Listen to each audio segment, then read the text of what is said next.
अति तेथे माती या म्हणीचा अर्थ काय? ऑप्शन ए माती खूप आहे, ऑप्शन बी अति केलेली गोष्ट वाईट ठरते, ऑप्शन सी शेती चांगली आहे, ऑप्शन डी काम सोपं आहे.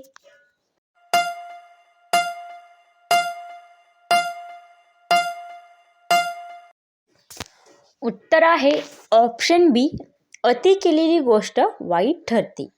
अति तेथे माती म्हणजे अति केलेली गोष्ट वाईट ठरते.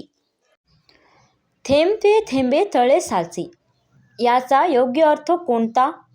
ऑप्शन ए पाणी साठवणे, ऑप्शन बी मोठं काम हळूहळू होतं, ऑप्शन सी पाऊस पडतो, ऑप्शन डी नदी वाहते. थेंबे थेंबे तळे साचे या म्हणीचा योग्य अर्थ कोणता?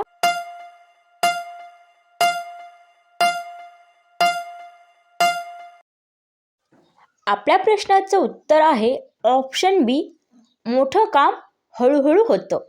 थेंबे थेंबे तळे साचे या म्हणीचा अर्थ आहे मोठं काम हळूहळू होतं. ऑप्शन बी या प्रश्नाचं उत्तर आहे. प्रश्न तिसरा आहे, हातचे सोडून पळत्याच्या पाठीमागे लागणे म्हणजेच काय?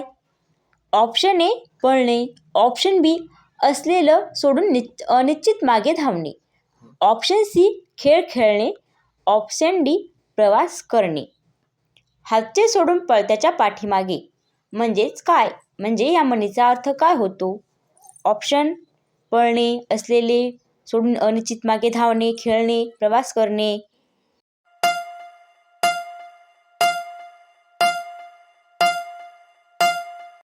आपल्या प्रश्नाचं उत्तर आहे ऑप्शन बी, असलेलं सोडून अनिश्चित मागे धावणे म्हणजेच हातचे सोडून पळत्याच्या पाठीमागे लागणे. त्यानंतरचा पुढचा प्रश्न आहे, कावळ्याच्या शापाने गाय मरत नाही म्हणजे काय? ऑप्शन ए गाय मजबूत असते, ऑप्शन बी साप खरा नसतो, ऑप्शन सी किरकोळ टीकेचा फरक पडत नाही, ऑप्शन डी कावळा वाईट असतो.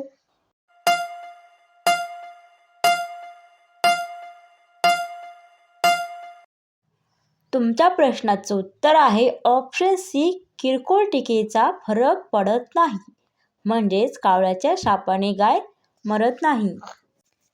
त्यानंतरचा प्रश्न 6वा आहे, दिव्याखाली अंधार या म्हणीचा अर्थ काय?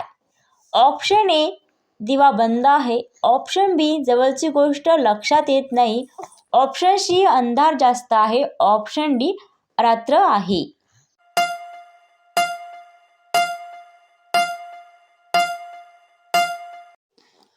उत्तर आहे ऑप्शन बी, जवळची गोष्ट लक्षात येत नाही म्हणजेच दिव्याखाली अंधार आहे या म्हणीचा अर्थ जवळची गोष्ट लक्षात येत नाही. ऑप्शन बी हे उत्तर आहे. प्रश्न 7वा आहे, उंटावरून शेळ्या हाकणे म्हणजे काय? ऑप्शन ए शेळी चारणे, ऑप्शन बी अवघड काम करणे, ऑप्शन सी आपल्या कुवतीपेक्षा मोठं काम, ऑप्शन डी जनावरांची काळजी.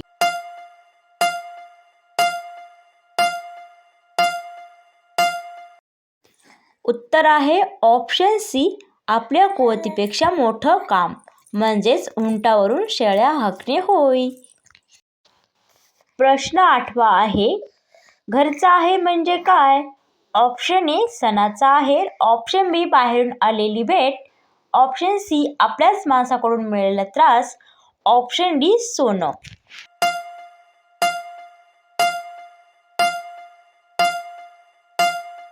आपल्या प्रश्नाचं उत्तर आहे ऑप्शन सी, आपल्याच माणसाकडून मिळालेला त्रास म्हणजेच घरचा आहेर. प्रश्न 9वा आहे, सापही मरेल आणि काठीही न तुटेल म्हणजे काय? ऑप्शन ए भांडण, ऑप्शन बी हुशारीने प्रश्न सोडवणे, ऑप्शन सी मारामारी, ऑप्शन डी नुकसान होणे.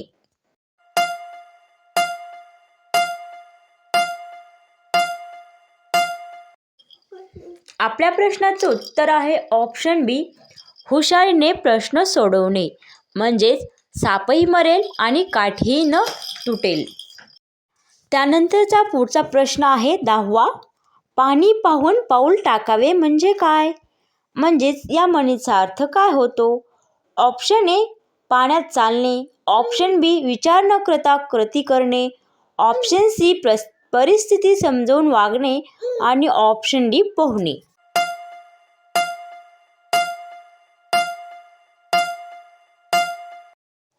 आपल्या प्रश्नाचं उत्तर आहे ऑप्शन सी परिस्थिती समजून वागणे म्हणजेच पाणी पाहून पाऊल टाकणे. त्यानंतरचा पुढचा प्रश्न आहे 11वा. लहान तोंडी मोठा घास म्हणजे? ऑप्शन ए खूप खाणे, ऑप्शन बी क्षमतेपेक्षा मोठी गोष्ट करणे, ऑप्शन सी उपाशी राहणे, ऑप्शन डी जेवण चांगले. या 4 ऑप्शनपैकी लहान तोंडी मोठा घास म्हणजे काय?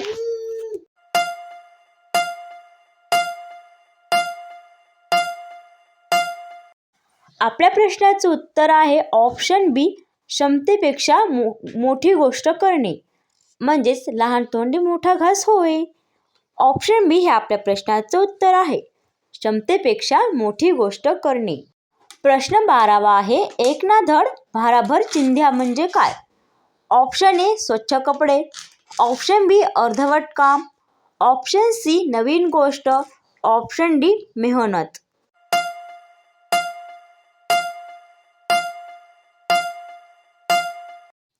आपल्या प्रश्नाचं उत्तर आहे ऑप्शन बी अर्धवट काम म्हणजेच एक ना धड भाराभर चिंध्या. त्यानंतरचा पुढचा प्रश्न आहे 13वा. नाव मोठं आणि लक्षण खोटं म्हणजे काय? म्हणजेच या म्हणीचा अर्थ काय होतं? ऑप्शन ए प्रसिद्धी माणूस, ऑप्शन बी नाव चांगलं पण गुण नाहीत, ऑप्शन सी लांब नाव, ऑप्शन डी खरं बोलणं.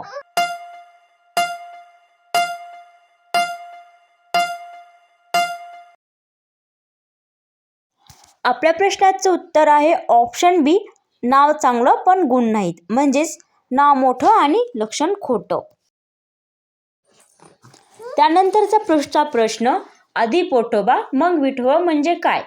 ऑप्शन ए देवपूजा, ऑप्शन बी आधी पोटाची गरज, ऑप्शन सी उपवास, ऑप्शन डी सण.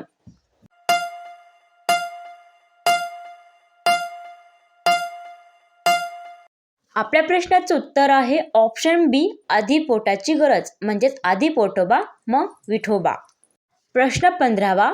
ज्याचे दात त्यालाच चणे म्हणजे? ए खाणे, बी काम ज्याचं त्यालाच कष्ट, सी सगळे मिळून काम, ऑप्शन डी सोपं काम.